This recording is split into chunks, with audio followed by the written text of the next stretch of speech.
My name is Andrew Feinstein. I'm a former ANC Member of Parliament from South Africa. I served under Nelson Mandela from the time of our first democratic election in 1994, after we had been liberated from the system of apartheid. I'm also Jewish. I'm the son of a Holocaust survivor. My mother survived the war in occupied Vienna itself. And I was speaking here today about why it is that South Africa have taken Israel to the International Court of Justice. Because I think it's particularly symbolic that it is South Africa, because South Africa knows what apartheid is. We had apartheid in our country for 350 years. And my former boss, Nelson Mandela, and my friend and political mentor, Archbishop Desmond Tutu, both described Israel as an apartheid state, and they knew better than anyone I've ever met what an apartheid state is. And they were very critical of apartheid apartheid Israel, because apartheid Israel was a very close ally of apartheid South Africa. They helped each other become nuclear powers, to develop nuclear weapons. And Archbishop Tutu, when he was asked when he won the Nobel Peace Prize why he is so critical of Israel, he said, I am critical of a country that was complicit with my oppressor, who helped my oppressor oppress me for many, many years.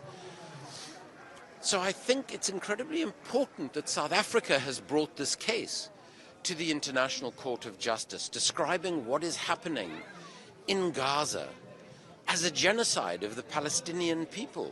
And it's absolutely clear from the South African document, which is an extraordinary legal document, that this is a genocide, both in terms of the conduct of the Israeli operation in Gaza and because of the intent that has been voiced by Israeli politicians to remove all Palestinians from Gaza and for Israel to effectively take over Gaza completely.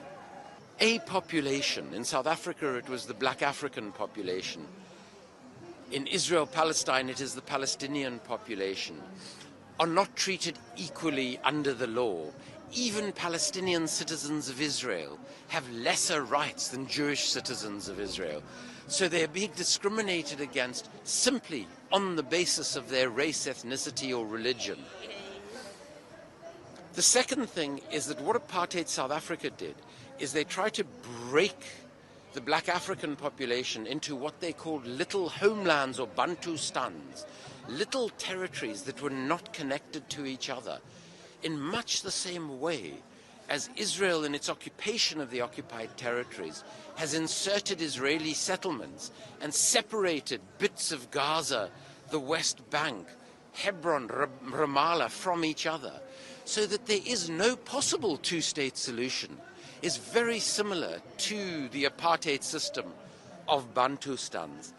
And then most importantly, both Israel and South Africa have used brutal military force to oppress those populations that they see as somehow inferior to themselves, which is a system of racism. So by all of those similarities, Israel is an apartheid system according to the Rome Statute of international law.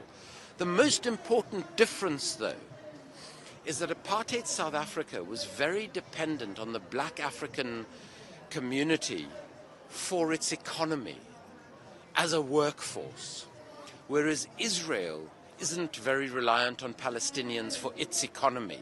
And that is one of the reasons why Israel has killed tens of thousands of Palestinians, innocent Palestinian civilians, in this way.